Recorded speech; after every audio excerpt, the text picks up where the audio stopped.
But if it's company to company, that's okay. Yeah, that's why it's a bit grey lah. Yeah. Because like let's say your wedding shoot is going to be a TV show. Yeah. Then how? They're just trying to push you a bit further and then see how far you're willing to go, and then they try and scam you from there. Walao, it is damn chala. I mean, the SMEs, it sucks for them. I think it's also going to suck for the people in SAF who have to come up with additional steps for this. Can you imagine you really have an SAF event and you really want chicken biryani? Then the process now how? You chicken biryani and flowers. Chicken biryani and flowers. Someone was just thinking, fuck, this event was supposed to be a biryani and flowers event. Everyone is hopping about the AI train. Honestly, keeping up is so exhausting. You read articles like how to prompt like a pro, or watch some AI expert explain the basics. But who knows whether they're bona fide experts or just selling you snake oil. So that's why you need Outskill's free AI Mastermind. It's a 2-day online class happening this weekend, where you can learn from actual experts who use these tools every day. They'll show you how to use 10 different AI tools to make slick presentations, become a Microsoft Excel wizard, and automate the boring parts of your work so that you can focus on just the fun parts, like curating the latest memes to insert into your documents. Over 4 million people around the world have taken this class in the last year. That's more people than there are Singaporeans. Imagine a whole city of people who can write better prompts, generate better images, and automate better than you. Scary, right? And companies are not waiting. In fact, more than 70% of them are already using AI in some way. If you don't keep up, you're basically that one guy still using pen and paper. The best part of all this is that Outskill's AI Mastermind is free. Yes, free, but only for the first 1,000 people who sign up in the next 3 days. Come on, don't snooze on this and let AI eat your lunch. Make AI work for you instead. You can scan this QR code or head to the link in the description to sign up. And now, onto the podcast. What's up, everybody? Welcome to another episode of Yala, your thrice weekly podcast where we talk about the hottest news with a touch of what, Terence? Good old humor. Good old humor, man. Yeah. How's the weekend, man? Well, the weather was like crazy. Lovely. The rain all the way. Yeah. I was at a kids' party over the weekend, and like the rain actually. I kind of actually was hoping that it'd be sunny, lah. Oh, is it? So I was just in the water all the time. Pool party. But whose weather forecast did you use? I used just like good old gut intuition. Intuition. Yeah. And were you right? Not too wrong. Like the party was in the afternoon, but the morning, it poured like crazy. So I thanked the gods that it poured like that. Yeah. And then afternoon, it was like, half here, half there. So it's not perfect, but it's good enough. It's good enough. I'm thankful for that. Okay. That's cool. Yeah. Then the rest of the weekend, just chilling out post-party. Yeah, recovering from that party. Kids' parties they go way harder than the Gen Z parties these days. Yeah, man. Coffee and beats. Yeah. But, I mean, like, I think, don't know, like, the mood, like, I love this weather. Yeah. There's a certain sense of gloominess. Gloominess, Yeah. So bad. Don't you feel it? The melancholic. On one hand, you keep complaining weather. about how you love this weather, then now you say gloomy everything. No, I love it, but there is a certain melancholy that comes with it, lah. And all this self-reflection and like the state of the world and all that. Doesn't it make you stop and just like look at the, pitter-patter of the rain and think about life? No, not so much. No. Yeah. The rain just throws spanners into plans, and I'm scrambling to make up for that, lah. That's true, lah. That's true, lah. Yeah. But your weekend wasn't ruined by the weather or anything, lah? Actually, no, because I had something for my kid also, but it was at someone's house. So, yeah, that was fine. The weather, actually, thankfully, it didn't screw up much. So I got to enjoy it, lah. Yeah. Maybe now September is the new December. Oh, that's true. All this, suddenly September weather so wet. I don't remember it being like that. At least I do remember like previous Septembers, having like, because there are a bunch of kid parties in September. And school holidays also, lah. Yeah. I remember it being blazing hot and like getting burnt and everything. So then can you imagine if December is hot or not? Wow, that would be tragic. That would be ridiculous, man. Yeah. But who knows? Yep. But the show must go on. We do have things to talk about. That's right. We are eagerly anticipating the opening of Parliament next week. Yeah. 22nd. Which I think our team is trying to go together as a thing. Team outing. Yeah, we might as well just put it out there if people are thinking of checking out Parliament, if you have the time to. I think the first day of Parliament should be pretty exciting. And we'll be going. So, we might meet you all, some of you all there. Just remember to bring 3 20-cent coins if you want to use the locker. Yeah. Because word on the street is they still haven't updated the lockers. Yeah, specific, is it a new coin or old coin, or it doesn't matter? I think it doesn't matter. Okay. So just make sure you 3 bring 20-cent coins. Yeah. But in the meantime, there is stuff happening. But before we jump into the first topic, what is the regular spiel, Terrence? If you like this podcast, please like, share, follow, subscribe on whatever platforms you're listening to this on. Leave a review, tell people about it, and make sure you follow us on our social media as well, which is all the main platforms like Instagram, TikTok, Reddit, and also Telegram, and also our newsletter, right? Yes. Your little bit. Right? Yeah, our newsletter is Your Little Bit, which is our weekly roundup of One Shiok Things, and you can sign up for it at 𝘓𝘓𝘓.com. And if you want to work with us, you can email us at contact@ministryoffunny.com or just drop us a message at ministryoffunny.com. Sweet, man. All right. Cool. On to the exciting news. On to the exciting news, which happened last Friday. Yeah.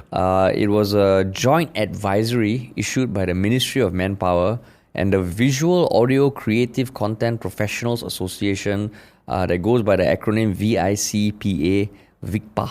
And it was an announcement that Singapore companies will no longer be allowed to engage foreign freelancers to provide creative services. It's there's a lot of nuance and grey areas around it.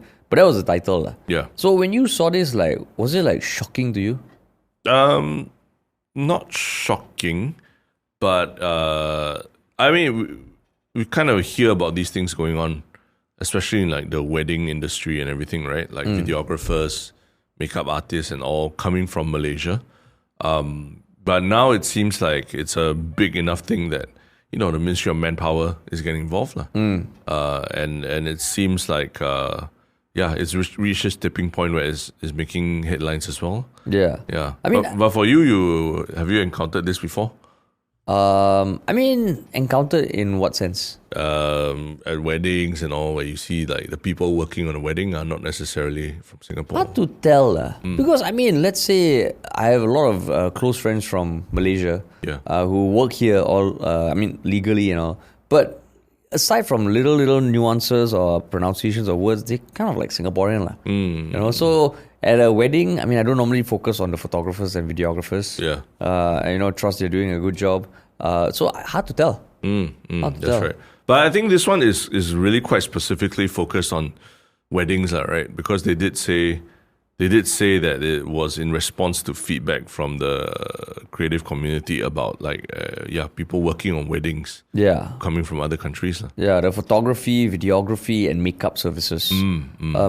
Basically, the one thing they're saying is that this is for people who are doing the work without the valid work passes. Because I can imagine my first thought was a lot of questions. Let's say, I know some people who have met a photographer overseas, and they really like their style, and they want to get them to shoot their wedding photography. I think, I don't know how the pass for that would work out, but if they can arrange it, and then, then they go through the hoops. I think this is, feels like it's when you go to a company that provides the services, and they send their photographers who are not Singaporean. Oh. So you're saying there's a difference. What's the difference? One is you engage directly. Correct. And no, I would say they still have to go through the same loopholes. But I think this one, looking at the statement, which, they very clearly say companies. So I think, even if you go to a company and they send their videographer or photographer, you might not even know that they're not from Singapore. So I think this advisory is targeting more for those sort of companies. As opposed to, what's the difference though? If a company hires a Malaysian to come to Singapore, like a Singapore company hires a Malaysian to work on a Singapore wedding, that's okay? Oh, no. No, right? No, Yeah. but I'm saying the wording of the statement. Oh, okay. Which is companies should not. But if you were to do it as an individual level, it's the same issues, same problem. Yeah. I think regardless, you still need to get the valid permits and everything in place. Yeah, correct. I was just saying, as a consumer, when you go to a company that provides these services and they send their photographer, the question of where this photographer is coming might not even come up if you are the people planning your wedding. Yeah, that's right. You wouldn't know. You wouldn't know. So, I mean, at the end of the day, if there is someone coming to do your wedding videography, photography without a work pass, whether you're a company or whether you yourself contracted them, that's going to be illegal. But I guess some people are asking, or at least there's a bit of a confusion, right, about the term foreign freelancers. Does it mean that anybody who comes to Singapore to do a job, say like a model or an actor even, right, for production, does that qualify under foreign freelancer also? I mean, that was where it was not the clearest in that article. But if you go to the Ministry of Manpower website, there's one link like eligible activities for a work pass exemption, which you found, which I did not come across in this article, which goes to show that this is not the easiest to find. And basically, they do have work pass exemptions, one of which is location filming and fashion shows. Yeah. And it says explicitly involvement as an actor, model, director, member of the film crew or technical crew or photographer for location filming leading to TV or movie production. It excludes business to individual services such as videography or photography for weddings and or fashion shows. So I think this kind of explains if you're an individual hiring a business, you still need to, and then that business sends a Malaysian photographer here, for example. That's not allowed, right? Yeah. But if it's company to company, that's okay. Because your company is doing a video shoot or something, and then you hire a Malaysian business to come and do it. And that's why it's a bit grey. Yeah. Because let's say your wedding shoot is going to be a TV show. Yeah. Then how?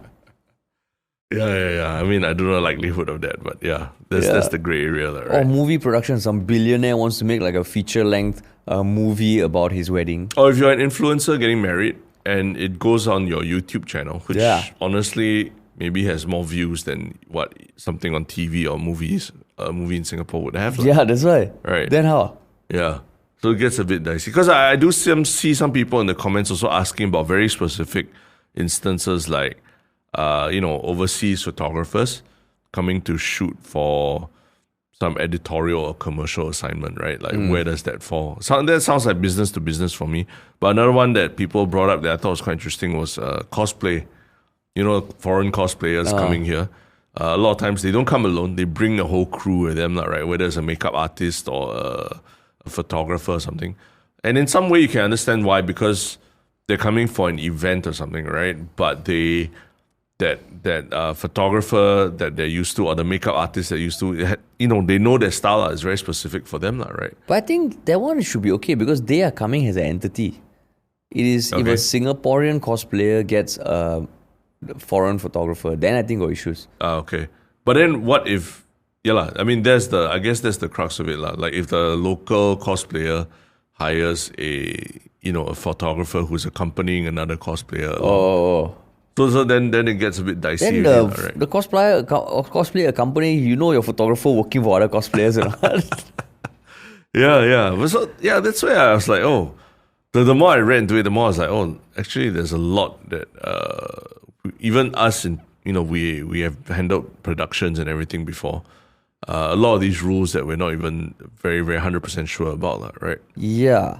And I mean, at the end of the day, the organization that was championing this, the VICPA, it's something I think we only came across a few months ago when we met someone who works in it. But basically, they are a collective voice, that's what they call themselves, for freelance and self-employed creative professionals. Yeah. So, to their credit, this joint statement, they did say it's based on feedback that they have gotten from, freelancers and agencies about this problem, and they're trying to curb it. The thing is, I don't know how many people actually know about VICPA, because there's actually a freelancer directory in Singapore. Yeah. Do you know that existed? Did not know. Yeah, and I mean, if you go there, it is by NTUC. There's only 317 freelancers according to the website in Singapore. Okay, Yeah, not much so- of a directory. Yeah, so I mean, you can put your profile there and like ideally become a place that where anyone looking for freelancers can go to. The only thing is, I don't think many people go there to look for freelancers lah. I mean, it's a worthy initiative, but this sort of things, it feels it's really just targeting the wedding photography and videography sector lah. Yeah, that's the only one that I feel like, everything that we've discussed, it's quite hard to put a finger on exactly where to draw the line on certain things, right? Especially for bigger productions and all. But the one, I mean, given that the work pass exam activities specifically says business to individual services such as videography for weddings is stated there. That to me is like, okay, it's very clear. Don't hire, a non-Singaporean for your wedding, right? Because I think you also will get in trouble. Yeah. Like you can also be fined for hiring someone like that. Yeah, up to fine not exceeding 20,000, imprisonment for up to 2 years or both. Yeah. So then, Terence, I tell you, then how to increase birth rate? While planned wedding also, you going to increase costs. Then how? Then if you get a foreign singer to come and sing at your wedding, Yeah. Oh, that's an issue. Yeah. Oh, yeah. Again, individual to then how? business. To come and design your flowers, Yeah. flower arrangement. Yeah, that's right. You're correct. You can't do that. Yep. So, weird. And then if you're a foreign student, you get certain criteria where you can work. Like you can work during vacation if you are a full-time matriculated or registered student in like one of many institutions in Singapore, or you hold a student's pass issued by ICA, and that you're age 14 and above. Yeah. So this thing, I mean, it feels very industry specific, but the joint statement is to cover more than just that. But the ethos of it, the principle of it, do you think is a good thing? I think, because I think actually these exemptions that are listed on the MOM website, the exemptions still require you to at least notify MOM of your intention to do this, right? I think the problem now is that people are not even notifying MOM. They're just coming in and on tourist visas and doing the work here as tourists, right? And that's the bigger issue. Because ultimately, like what you said, the ones who are gonna also I think the people who are using these services, the individuals, are the ones who are gonna get squeezed a little bit, right? In the sense that they have to find a Individuals, you mean like you're a couple, you want to get a... Yeah. I mean, compared to just getting a cheaper option from overseas, but you put yourself at risk of also getting in trouble doing that. But I mean, there are people online who are saying that this is not good for business and it's very disruptive to. I mean, this is the government disrupting how private businesses do their jobs, right? What do you think of that criticism? I mean, because I actually think this is more targeted towards companies. Because honestly, right, like you planning your wedding, you got how many things to think about? You want to get a photographer or videographer from overseas. I can imagine that's a small minority. But I can imagine if you go to one of those companies or brands that, have maybe a couple of videographers or photographers, they might have one or two who are from abroad. And I think that is the bigger thing.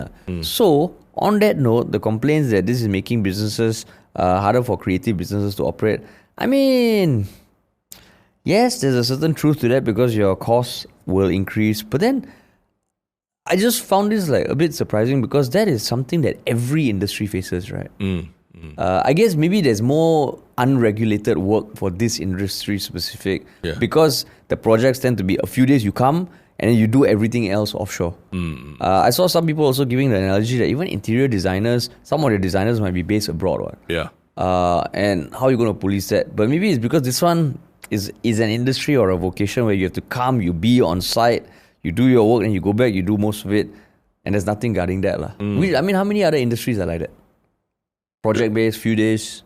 Project-based, few days. I mean, it's really events and... it's mainly those in the events industry, I find. Yeah. Yeah, events.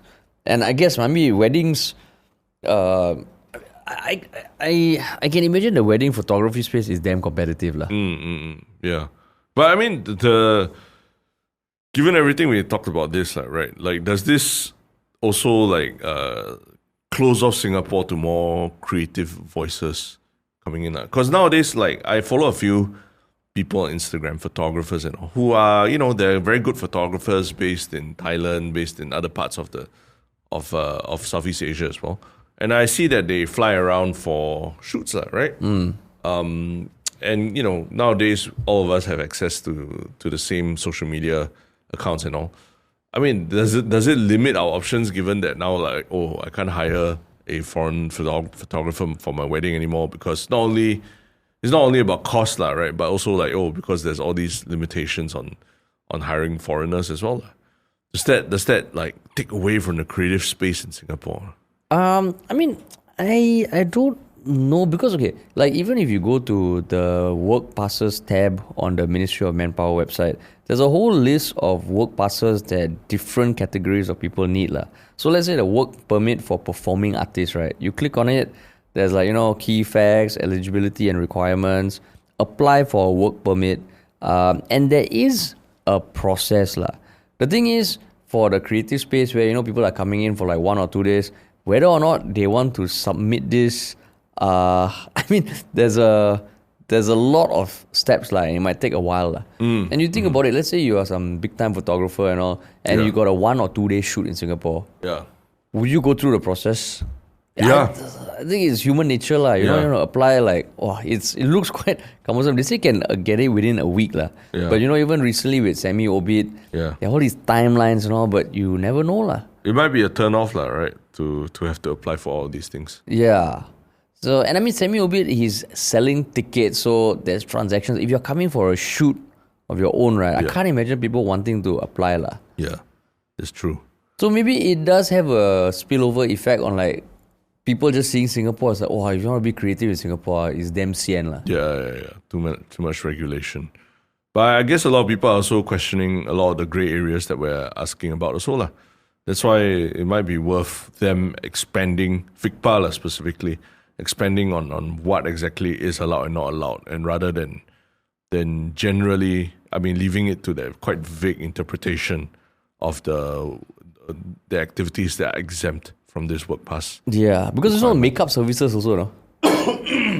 Yeah, exactly. Makeup. It's videography, photography, and makeup services. So it feels like wedding just got a spanner in the works, man. Yeah, your wedding just got more expensive. Yeah, that's right. Because especially people who are planning weddings in the near future, maybe they already got someone their house, Yeah. Right.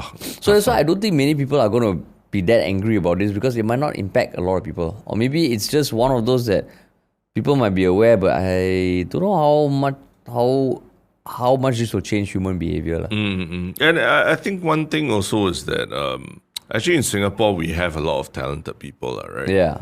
And I think there's always this perception Singapore, especially like crew and talent and all, are generally more expensive and all that, right? But at the same time, there's something to be said about trust, right? You work with a company or an individual in Singapore. There's a bit more trust there, and being able to find someone that you can jive with. I've seen like my own wedding photographer. He's become very good friends with a lot of his own clients as well over the years. Like become like family friends and all these things. So I guess those are things that maybe you won't get if you hire someone who's not from here, right? So I'm not sure if that matters a lot to people in planning their wedding, but I think one thing that I felt like mattered a lot when we were planning our wedding and getting videographer is like, if you get someone from Singapore, they understand the cultural nuances more. Yeah. Like, we say, I grew up in Tampines, this one Hougang, and then piecing the story together, you don't need to explain the context. And like to piece together the photos and videos for your wedding, there's a lot of story there. Yeah. And I think that would be missed out. Yeah. And the photographers also, like what you said, like the local nuances, they understand all the procedures that are required in all the different rituals. Yeah. So they're literally, at some points they are directing. I remember I was being directed on what to do or where to go and things like that by the photographer. Yeah. So there was a it was good that the photographer was there on hand to help. Yeah. Then inter-religious weddings even more complicated. No? Yeah. Got temple, got church, got everything. Correct, yeah. And they were damn solid. Yeah. Damn solid. I just giving a shout out to the local videographers and photographers as well. Yeah, man. Yeah. But I mean, it was a joint statement for people who were wondering, hey, how come there's no like union or protection for videographers or photographers? There is VICPA. There is, yeah. We'll put a link in the show notes there to go check them out. We'll put a link to the freelancer directory if you want to bump up the number of freelancers in Singapore from 317 to something a little higher. Yeah. So that was a slow Friday last week. But we said, Singaporeans more trustworthy and everything. Our second story kind of refutes that claim by, talking about the latest scam in town, which seems to be someone who also knows the nuances of life in Singapore and is able to use that to also called scam people, right? No, actually, I wouldn't say it refutes. It reinforces that Singaporeans are trustworthy. Oh, why? Because these people, these Singapore businesses, I think up to 7 of them got scammed by someone who was placing a large order saying they're from SAF and they just went away with it. A lot of them, I think, if not all, just produced the stuff first without even taking a down payment. So they're trusting, right? They're trusting. Don't know what that. Oh, that's what I mean. But is the scammer trustworthy? That's the question, right? Oh, so whether Singaporeans are trustworthy versus trusting. I hear trust, I'm all the same thing. Trust. How can you be trustworthy without being trusting? I mean, you can be a bit skeptical. Oh, that's true. That's true. But you yourself, you're trustworthy. But other people, you just need to keep your guard up. But anyway, what is the issue that has riled up some businesses and got them in like hot water?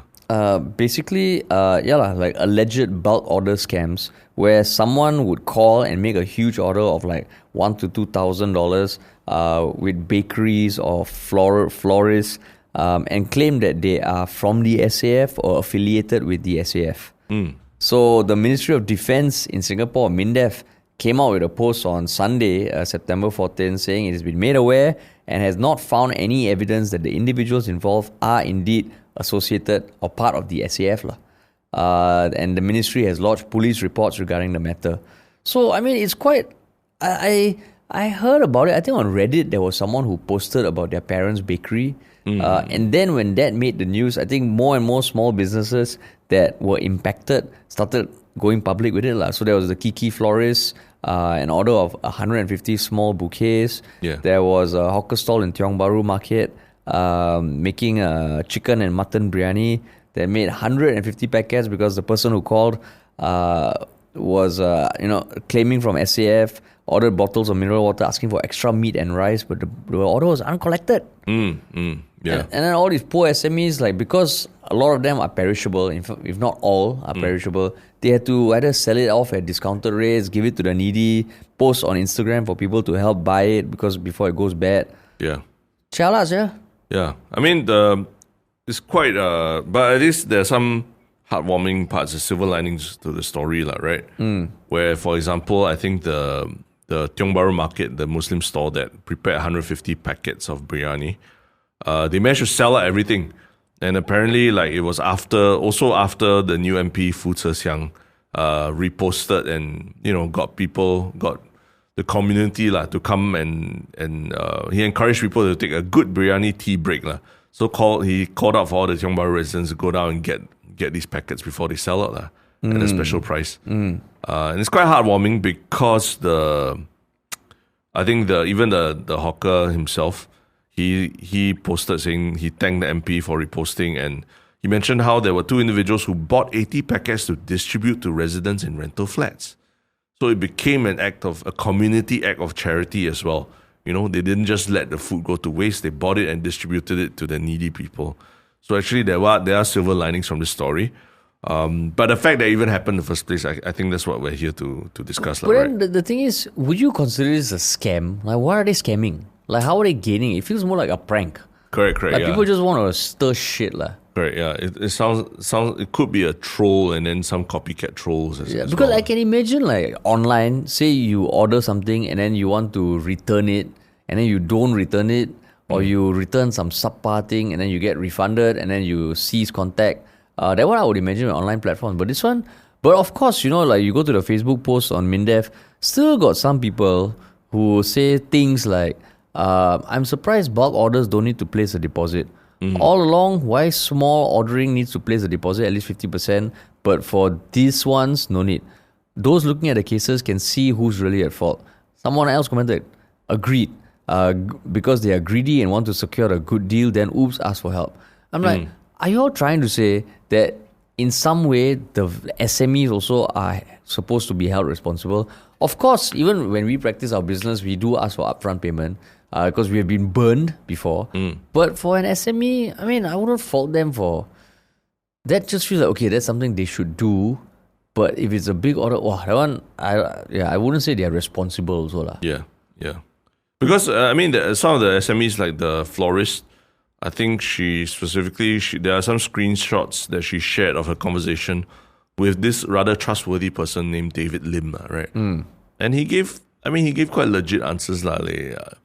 When she asked for more details, he said, I'll update you later because I'm going for training at Pulau Tekong. Yeah. Which, legit story, right? People go training Pulau Tekong, they're uncontactable for a while, right? And then when she asked for down payment, then the person replied he would send the invoice to the office, right? Which is part of the process at times. So in that sense, people, they're asking for a rush order, right? Urgent order. So as a business owner, sometimes you also like, from everything that you assess, it sounds legit. Doesn't sound like this person is trying to pull a fast one. And it sounds like, he'll be uncontactable. So let's just go with it. So I can't blame them entirely for not taking a down payment before doing all this, right? Yeah. And she even asked, where you work from, and he said, I'm from Bedok Army Camp. I'm from the Bedok Camp Logistics. She asked, do you have LinkedIn?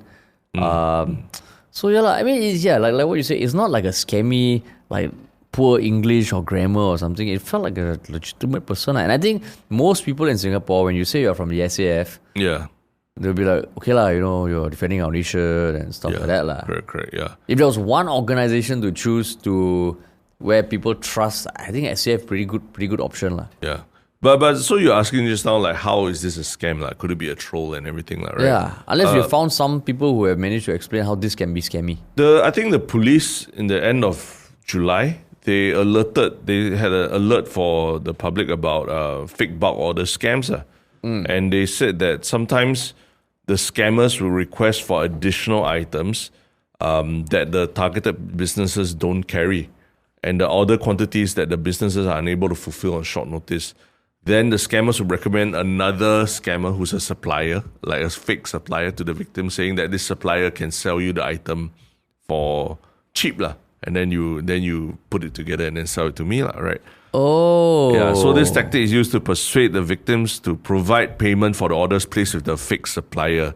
Then victims will realize they've been scammed when they do not receive any payment from the customer, or when the supplier fails to deliver the goods, or when both the customer and supplier become uncontactable. So what we're seeing happening here could be part A of a scammer. Like, they're trying to maybe suss out the business, whether this business would be, stupid enough to do something, to take the first step to do this. And then maybe there's a part B to it. But maybe in the assessment of, after interacting with this business, maybe they feel like, okay, there's no point going to the part B, the supplier part, because this business, they're asking a lot of questions and things like that. Because, like the florist, I think there was only one florist, so it's probably the same. What this article says that on the day that the SAF personnel was supposed to collect the bouquets, he asked for an additional order of meals ready to pack, the MREs consumed by SAF officers. And then they were like, what do you mean? We can't. And then he explained that his team's existing contract with the distributor had ended, and that was very urgent for an upcoming field camp. But this florist person said, no, we can't help you with this. And there's a screenshot of audio messages, and it might be the case where he's saying, we have this supplier, can you just buy from them, and we just issue one invoice or something like that. Yeah, correct. Oh, shit. So then after that, when she said no, they didn't come and collect, they didn't pursue it anymore, they just hung up and ended the conversation. Yeah, correct. So I think that's what's happening. Oh, so yeah, I guess prank is like it's a scam lah. It's part A of It's part A of a scam. They're trying to suss you out to see how pliant you'll be with all their random requests lah. So I mean, you think about these requests, they're really quite. I mean, you get an order of like 1,000 or 150 bouquets. That's like payday already lah, right? Yeah. You don't have to do anything for the next couple of days. And it's a realistic enough order. Yeah, it's realistic. Right, I'm sure they get orders like that, once in a while. So it's like, they're just trying to push you a bit further and then see how far you're willing to go. And after that, they'll throw in something at the end that like you're like, okay, let's just get it done, right? And then they'll try and scam you from there. Walao, it is damn chala. I mean, the SMEs, it sucks for them. I think it's also going to suck for the people in SAF who have to come up with additional steps for this. Can you imagine you really have an SAF event and you really want chicken biryani? Then the process now how? Chicken biryani and flowers. Chicken biryani and flowers. Someone was just thinking, fuck, this event was supposed to be a biryani and flowers event. That is every army event I remember. Chicken biryani and flowers. Yes, that's very realistic. Chicken biryani and flowers. Like, they were thinking the officers' mess and all that, or cadets and all, chala. But it's correct lah. Yeah, the SAF is so-called one of the biggest organizations in Singapore. You don't feel like they would mess around with anything like that, right? So these scammers smart lah. I tell you, they're evolving faster than our brains can catch up. Like you and I, you went to Ivy League University or that, and you're like, what's scam? Scam? No scam, you know? No, and like these audio messages, now you can even generate it with AI. Exactly. And sound Singaporean in the process as well. Oh my God, man. Scary. Yeah. So yeah, tell your parents, man. Make sure that, especially if they're running businesses themselves. Yeah. I mean, in general, always asking for upfront payment, even if it's 10%, right? At least there's a transaction. That's one thing we learned. Yeah. I think we've enforced that quite strictly, right? With any gigs that we do as well, right? Yeah.